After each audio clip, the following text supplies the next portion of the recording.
Remarrying with a kid in tow? A flawed one, at that. Today was the long-awaited elementary school entrance admission guidance. I wanted to watch over my child's proud moment with a serene heart, but I ran into my ex-husband, Noah. It felt like no time had passed in 9 years, as Noah casually struck up a conversation. "So, are you alone?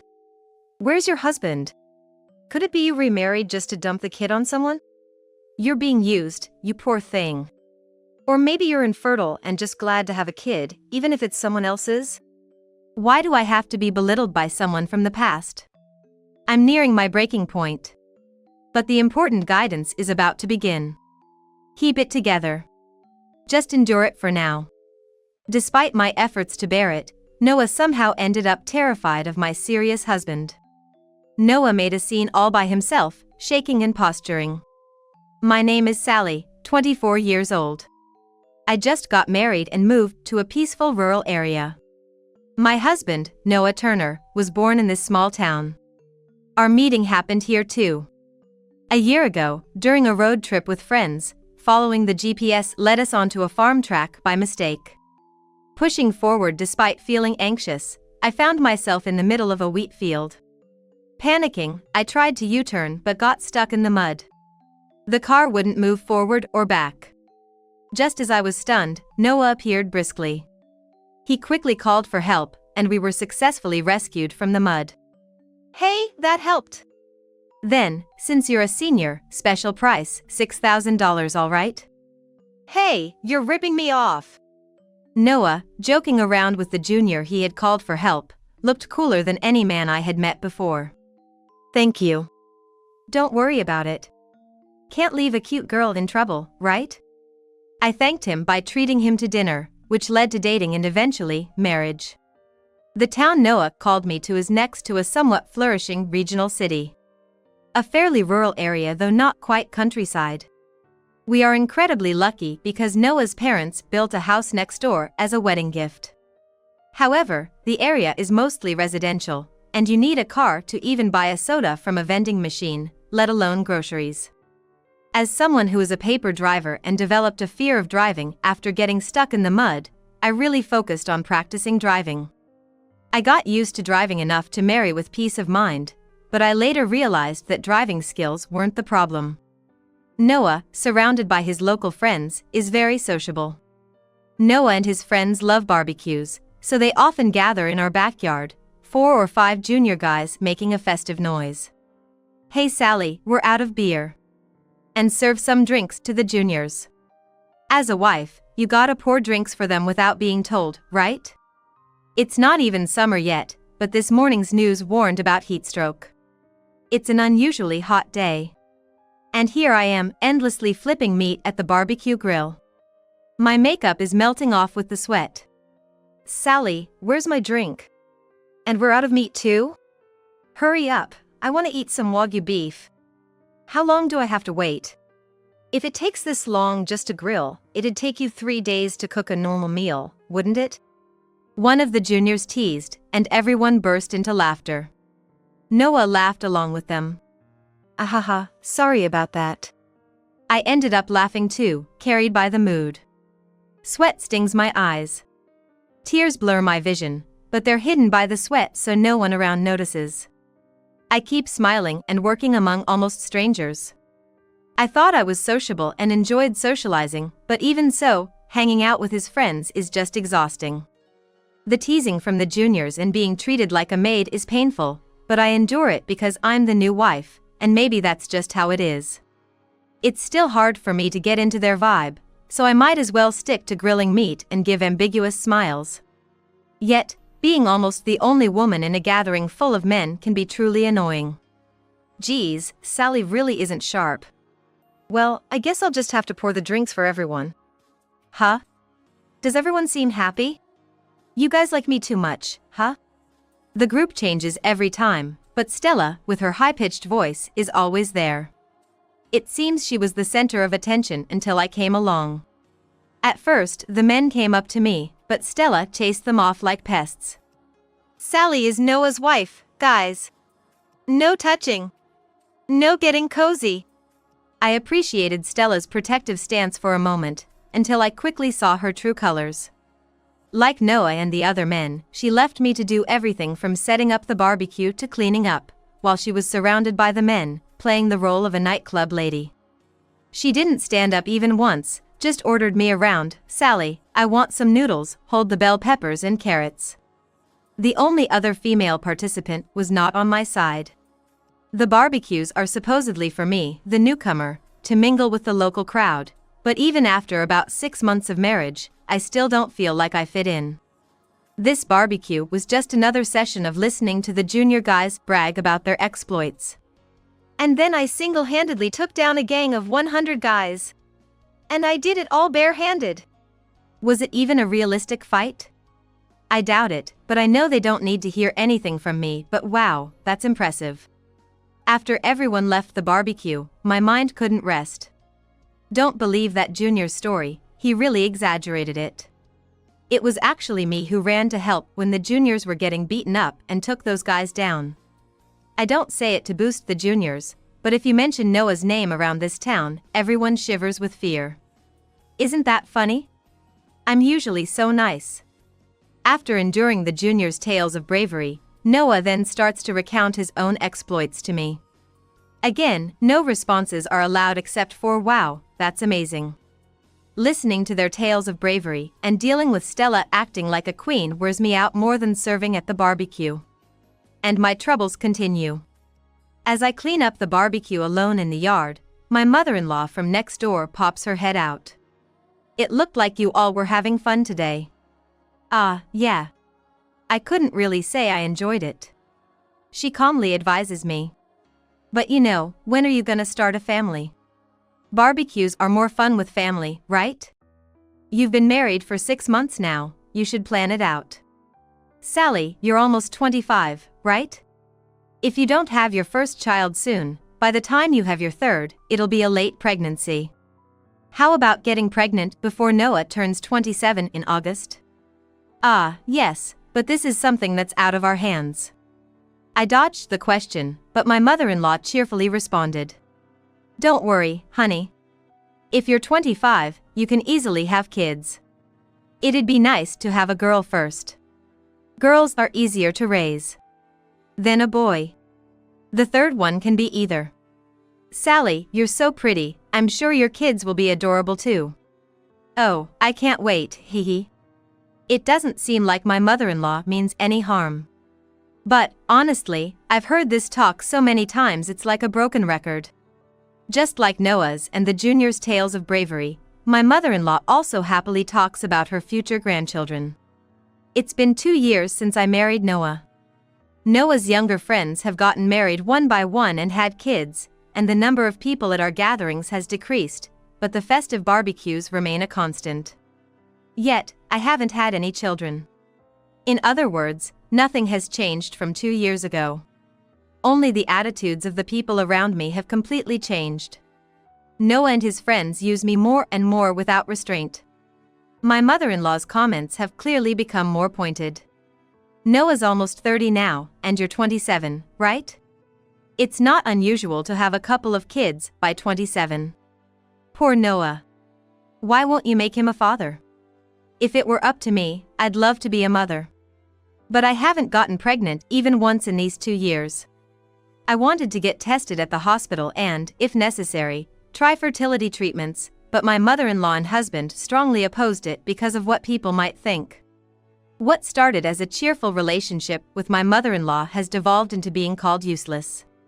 It's expected that I perfectly handle all the housework as Noah's wife, work part-time at a factory during weekdays, and entertain Noah's friends on weekends. I also help my in-laws with their business unpaid in the early morning or late evening, leaving me no time to rest. It's quite hard. No matter how hard I work, I'm considered useless if I don't have a child. If only I could have a child. Feeling cornered, I tried folk remedies and bought supplements and traditional medicines online that are supposed to be good for fertility. But nothing has worked. Of course, it hasn't. We barely do anything that could result in having kids. Fertility talk, kids talk, it's so annoying. It's such a turn-off. Despite being pressured by his parents, he seems unwilling to cooperate. It's impossible for a woman alone to get pregnant, but I was desperate not to miss the few chances we had. All those futile efforts became meaningless one day. "Let's get divorced," Noah suddenly said during an ordinary breakfast. "What? Why?" "Because you can't have kids." "What about my heir? We can keep trying together." That's when my mother-in-law chimed in.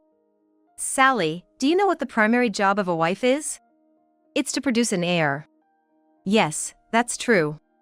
I looked down, and my mother-in-law spoke to me a bit more kindly. "It's okay, Sally." When I looked up, both my mother-in-law and Noah were smiling. "Don't worry, we already have an heir." I tilted my head, not understanding. Noah's smile twisted into a sneer. "Yeah, we have an heir because, you see, Stella is pregnant. Unlike you, who couldn't manage it in 2 years, Stella succeeded on the first try. Yes, Stella is commendable." "So, what does this mean? Noah and Stella had an affair, and Stella got pregnant? So as his wife, I'm being discarded?" Although I understood, I neither cried nor got angry, I just zoned out. While the in-laws were thrilled about their first grandchild, they handed me $20,000 in cash, and I was kicked out of the house the next day. Surprisingly, Noah, my in-laws, and even Stella came to see me off. "I'll do my best to have a healthy baby. Sally, don't despair just because you're infertile. There's still good in life without kids, probably. Take care, bye-bye." Without watching me leave, my former in-laws and Noah, along with Stella, entered the house I had lived in until just yesterday. 9 years have passed since the day I was unilaterally divorced. I am now 37 years old. Today, I dressed more fashionably than usual, wearing a bright-colored suit and a flamboyant corsage at my chest. It's the elementary school entrance admission guidance. The schoolyard is adorned with colorful flowers, celebrating the start of the new students. Parents gathered in the gymnasium, eagerly awaiting the entrance of the new students. "Is that Sally?" I was enjoying the moment, digital camera in hand, but a voice from behind sent a chill down my spine.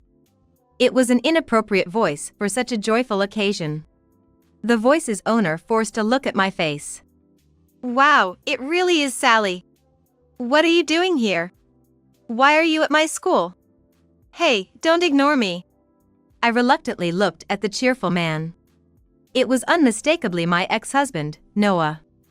"No way, seriously, it's Sally." "Eh? Why are you at our school?" "Oh, I often get emails about suspicious people, but could it be Sally is one?" Wow, a suspicious person crashing the school? Next to Noah was Stella, looking unchanged even after 9 years. She was dressed in a flashy miniskirt suit that wouldn't be out of place in a nightclub, with her hair done up extravagantly. I didn't want to be associated with these people, fearing others might think I was like them. "I'm here because it's my child's entrance admission guidance." I simply stated this while facing forward, and Noah and Stella burst out laughing. "Did you hear that? She says it's her child. Infertile and all. Scary. She really is a suspicious person. Infertile and all." The gym was somewhat noisy, but their voices were louder than anyone's. Unable to bear it, I cautioned them. After we parted ways, I remarried. "The guidance is about to start. Please take your seat and be quiet." I coldly snapped back and then chose to ignore them. Wow, remarried to a guy with kids? What a lemon. To my dismay, Noah and Stella sat down next to me. Stella proudly lifted her chin and caressed her belly. Glancing over, I saw her belly was rounded just like it was 9 years ago. Without anyone asking, Stella began to babble. "Notice this? It's my 5th child. The one starting school today is my 3rd. I get pregnant so easily, sorry about your infertility issues, Sally." Noah, finding it amusing, poked me with his finger and got annoyingly familiar. "Don't ignore me." "So, you're here alone? Where's your husband? Did you dump the kid on your new husband?" I get it, your husband's a loser, huh?" I was just here to watch my child's proud moment, Yet why must I be demeaned by someone from the past? I felt like I was reaching my limit. But the important admission guidance was about to begin. Just endure it, just endure it. I had no choice but to hold on. Soon, the guidance began. When the new students entered, Noah and Stella started squealing like it was a pop concert. Surprisingly, they were quiet during the guidance. I thought they knew to behave, but I was appalled to see them bored, playing games on their phones. It's sad to see parents who should be role models acting like this. They weren't listening to the principals or the parents' representative speeches at all. Whoa, got a rare item in the gacha. Look. We're not even friends, but Noah casually spoke to me. No matter how quietly they spoke, it stood out in a quiet place, and I didn't want to be involved. Noah, seeing my non-response, nudged my shoulder with a frustrated face. What's with that look? Having fun at a stepkid's school? Who cares about someone else's kid? Noah kept taunting me as if testing how long I could remain unresponsive. Are you afraid of your new husband? Like you can't stand up to him?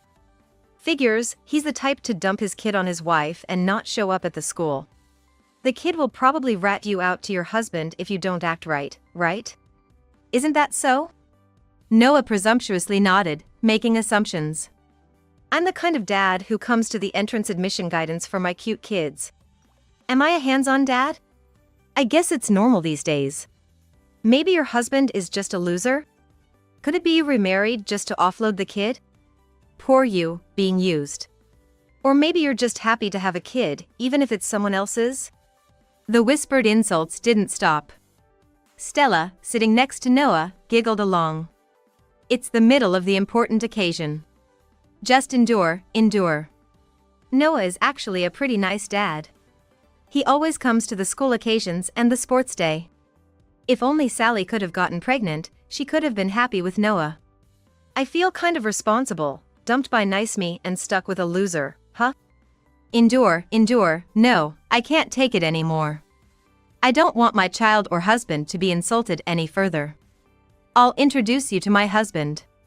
Without looking at Noah and Stella, I spoke sharply while looking straight ahead. I'll show them that my husband is not the loser they think he is. Oh yeah? Where? Where's your not-so-cool husband? Noah looked around, pretending to search. I kept my eyes on the stage and answered. He's right in front of you. That man giving the speech as the parent representative of the new students, that's my husband, Mike. What? Noah and Stella, who had shown no interest in the guidance, finally looked towards the stage. There stood a man confidently giving his speech. That man is my proud husband, Mike. He wasn't sitting next to me only because he had duties as the parent representative of the new students, but of course, he was watching over our child. He's certainly not the kind of man who leaves all the parenting to the mother or shows no interest in his children. What? The representative? Just wants to be noticed, huh? Noah and Stella were slightly flustered. The sight of serious Mike, so unlike what they had imagined, clearly irked them. Mike had actively taken roles in our child's preschool and the community association. It all started when Mike, unable to stand the heavy silence around him as everyone else looked down, volunteered during the first committee selection at preschool. Mike is a large man and not very talkative, which might make him seem intimidating at first glance. But at his core, he's serious and has dedicated himself wholeheartedly to the preschool and our community. He'll likely be just as active in the elementary school. With that, I conclude my brief speech as the parent representative. Thank you for being here today. September 2024, Parent Representative of the New Students, Mike Shirima. Mike finished his speech and bowed. Glancing at Noah, I noticed him inexplicably pale and trembling slightly. That guy? Really? It's strange that Noah is so shocked just because my husband is a serious man. Noah huddled closer to Stella, shrinking in size. After that, Noah and Stella quieted down, and the guidance proceeded smoothly. Then I quickly distanced myself from Noah and his group. Mike was caught up in a conversation, apparently, because he didn't leave the gymnasium for several minutes. Peeking inside, I saw he was trapped by a chatty neighbor lady. It looked like it would take a while. I stood alone by the entrance, looking up at the lush green leaves swaying in the wind. Then, from a distance, Noah and Stella, who had been watching me, came over to hassle me again.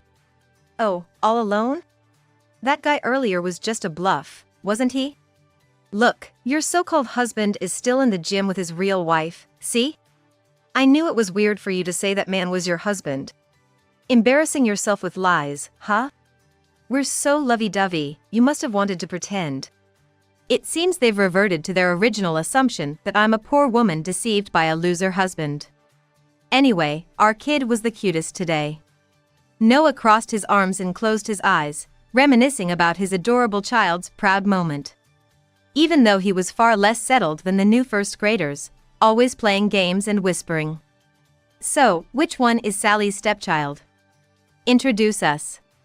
He's not a stepchild, he's my own child. You're infertile. You're infertile.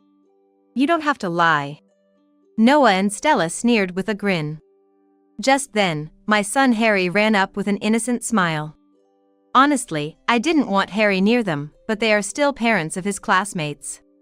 I couldn't blatantly avoid them in front of Harry. Mom. Did I respond loudly enough? Yes, you did. You were great. I ruffled the proud Harry's hair.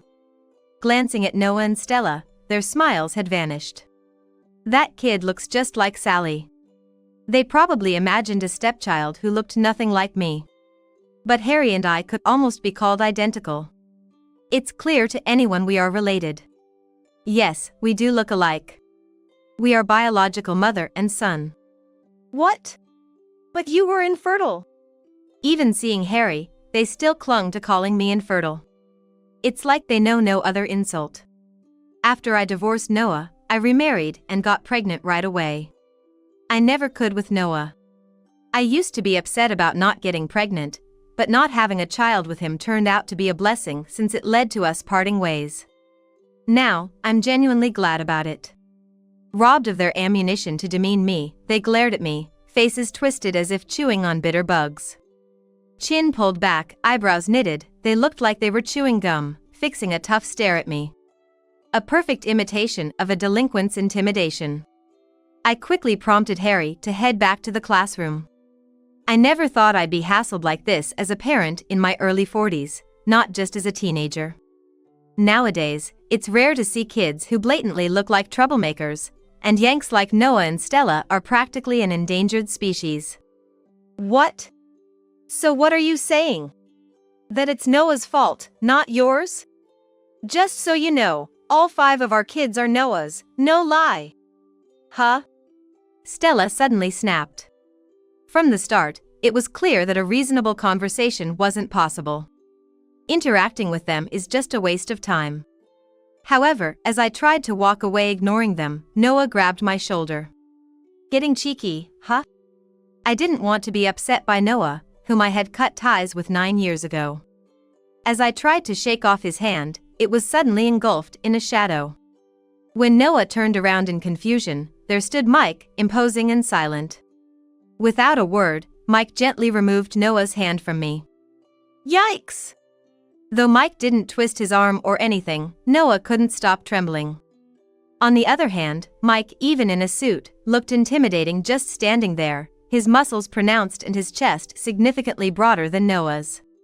Mike, a head taller, looked down at Noah. Is there a problem? Mike asked in a deep, rumbling voice. Is there a problem? Mike asked in a deep, rumbling voice. Huh? No, everything's fine. This has nothing to do with you, Mr. Shurima. Noah forced a smile and tried to ingratiate himself with Mike. Oh, Mr. Shurima from the next town over, right? I've always respected you. Despite stepping back, Noah tried to cozy up to Mike. It seemed Noah knew of Mike. Mike doesn't talk much about himself, but I've heard stories from others. He was robust even in his school days and was imposing without raising his voice or his hand, yet somehow feared. Being a loner probably also contributed to the respect he commanded. Also, there's a legend, though its truth is uncertain, that Mike once single-handedly fought and won against some fearsome people who challenged him. Mike denies it, but people around seem to believe it's true. Noah, who lived in the neighboring town and is of the same age, had also heard the rumors about Mike. Sure, Noah used to brag. When people hear the name Noah, everyone in this town trembles, but his bravado seems to have vanished. Noah groveled obsequiously. Stella joined in, laughing sloppily and clinging to Mike's thick arm. Some men might enjoy such attention, but Mike looked distinctly displeased as he shook off Stella's hand. "Don't touch my husband." I couldn't help but raise my voice. Noah and Stella froze, their eyes wide. In that moment, Mike walked over and put his arm around my shoulder. Noah must have suspected all along that Mike and I were truly married, but he was probably too scared to admit it. Tentatively, Noah spoke up. "Sally, you're with Mr. Shurima?" A confused Noah. "I'm Mr. Shurima's wife," I stated clearly. Mike nodded deeply, finally making Noah lose color. "That can't be true?" It was the second time today that Noah exclaimed in disbelief.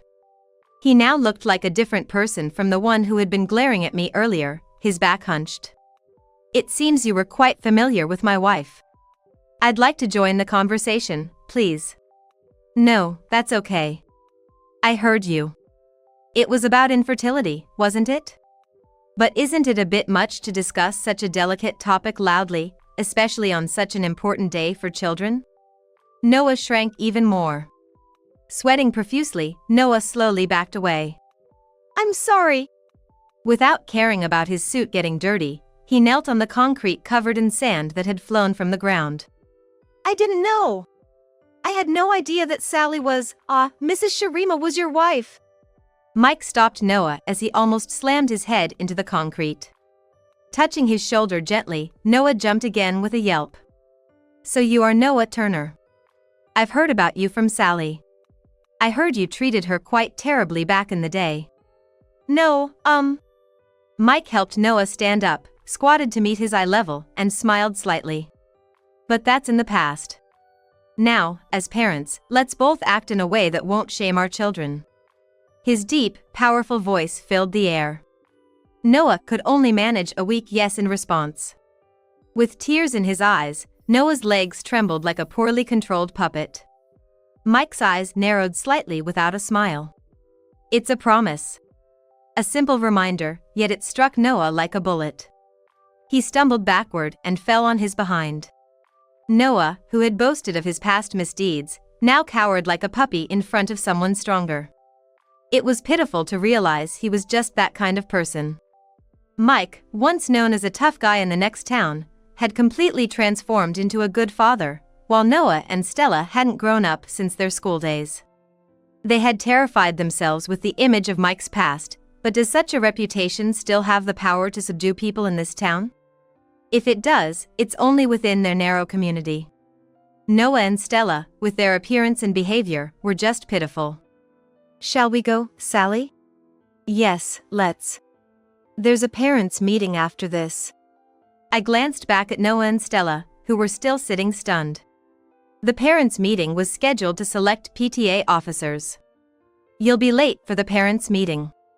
Seeing they might stay frozen there for an hour or two, I reminded them as fellow parents of classmates. For some reason, Mike shook his head. "The PTA president just told me that Mr. Turner doesn't need to participate specially. We should be heading there soon." Although puzzled, I started walking as Mike nudged me forward. However, this remark somehow revived Noah. That's right. I'm special." He regained his confidence and began bragging to me joyfully. "Yeah, I'm a big deal in this town. Mr. Shurima wouldn't know since he's from the next town, but I'm famous here, you know? I'm the only one exempt from the PTA. Mr. Turner doesn't have to bother with such tedious stuff, the teachers told me so.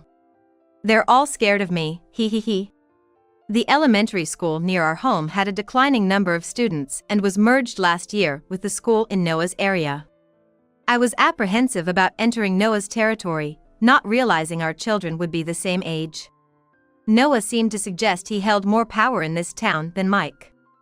He must have been intimidated by Mike from the next town, but remembered this was his turf. Despite having cowered in the presence of Mike's past until just now, his quick switch was hard to follow. Do you really believe that? Mike sighed and held his head. You're not exempt from PTA duties because the teachers are scared of you and your wife. To be clear, it's because you've been excluded. Noah and Stella looked bewildered. They truly believed they were special. Mike seemed calm, but it was clear he was quite upset since he usually doesn't talk this much. Do you do the PTA work assigned to you? No, you don't. Instead, you just complain and disrupt the harmony.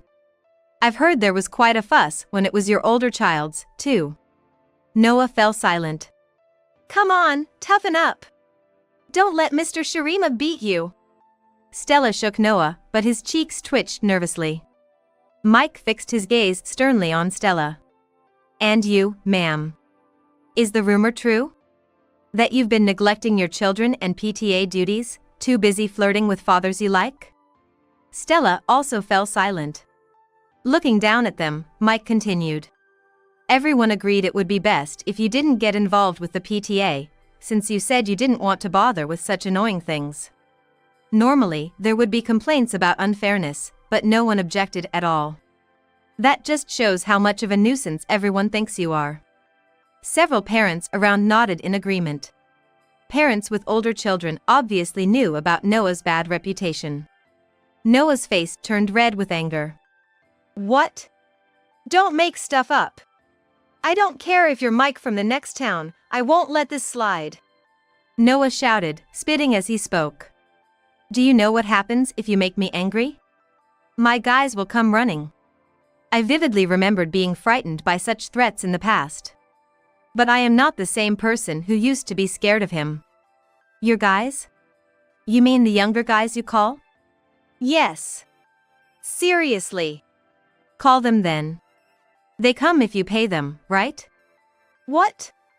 I hadn't realized it during our marriage, but thinking back, Noah was just a cash cow for those younger men. Noah's family is wealthy, and he spends money lavishly. I remember, he even handed over a wad of cash from his wallet to a junior who helped me when my car was stuck in the mud. At barbecues, there was all-you-can-drink beer and expensive Wagyu beef. Thinking about it, those juniors never showed up unless there was money or beer involved. And often they'd say, I'll do it for a special price, just tens of thousands of dollars. How much would they charge to take down Mike from the next town? Noah lost momentum and hung his head. It seemed he realized that his relationships were tied to money. Realizing I knew this, he suddenly seemed embarrassed. No, that's not it. If you think so, then call them without waving money around. Shut up. They won't come without money. Noah, even if it takes $10,000 or $20,000, pay them to shut these people up. You have the money. Stella slapped Noah's back forcefully. Noah's confidence seemed to drain even more. Even Stella was telling him to use the power of money. It was unavoidable. Noah's tales of valor were probably false anyway. A pitiful figure, Noah had bought his influence with his parents' money and was delusional about his status. I am amazing. Noah muttered to himself in a tearful voice, cradling his head. Unable to bear the mocking glances from those around him, Noah started shuffling towards the school gate.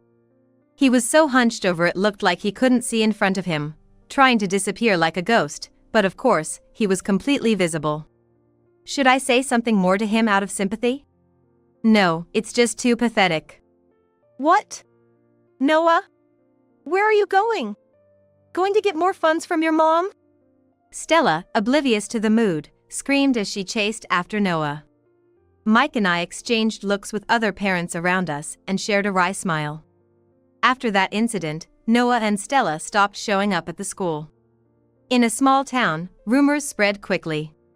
Apparently, there was suspicion that not all of Noah's 5 children were biologically his. Stella had been fishing for men at the children's kindergarten and school, which resulted in her being exempted, or rather, excluded from the PTA. On the day of the school guidance, Noah seemed unaware until Mike told him. Wait, he didn't know about his wife's affairs? Mike was shocked later on. He thought Stella's infidelity was common knowledge, but it seemed that Noah was the only one who hadn't heard. No true friends to tell him, just juniors treating him like a cash cow. Wow, I guess I spilled the beans about the affair. Did I do something wrong? It's weird that everyone in town knew except for Noah. It's not really a bad thing, right? Then, a few weeks later, for some reason, Noah stormed into our house. In a small town, addresses are easily found. I braced myself, thinking he came to complain, but Noah was strangely calm. I divorced Stella. I was completely duped by her. She thought marrying me meant she wouldn't have to worry about money. Then she just did whatever she wanted, had a bunch of kids whose fathers could be anyone, and expected me to pay for it all. Funny, right? He laughed self-deprecatingly. Stella was kicked out, and the children were being taken care of by Noah's parents. Noah suggested a DNA test, but his in-laws refused, worried about the public image. They decided to raise the grandchildren as Turners. It's still unclear whether he even has the ability to father children. He must be torn between wanting to uncover the truth and not being able to face it. And now, my mom's mad about my spending, and I've been kicked out too. I was scared to hear more. We should get back together, huh? We don't even need kids this time. I just need kind Sally to support me. I felt a chill. I made it clear and unequivocal.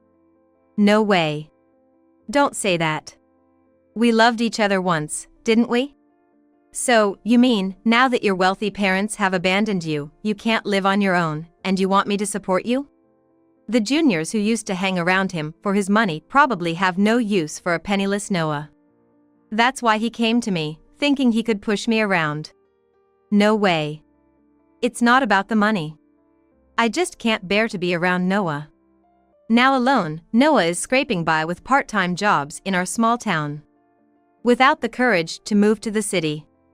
Also, Stella quickly caught a new man and was set to marry, but it turned out to be a marriage scam that left her broke. Over 40 and deep in debt.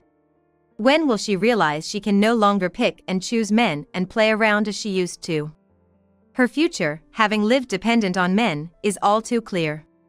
Despite the persistent rumors about them, soon I won't have to hear them anymore. We've decided to move as a family. Leaving the area where Mike grew up might be sad, but it seems he too felt it was time to leave this town. Harry's class had only 18 students. With just 5 boys. Mom, the next elementary school has 4 classes. There are over 100 first graders. I could make 100 friends. Isn't that awesome? Harry is looking forward to the new environment. There will undoubtedly be strong personalities in the bigger town too. But I believe there will be even more wonderful encounters there.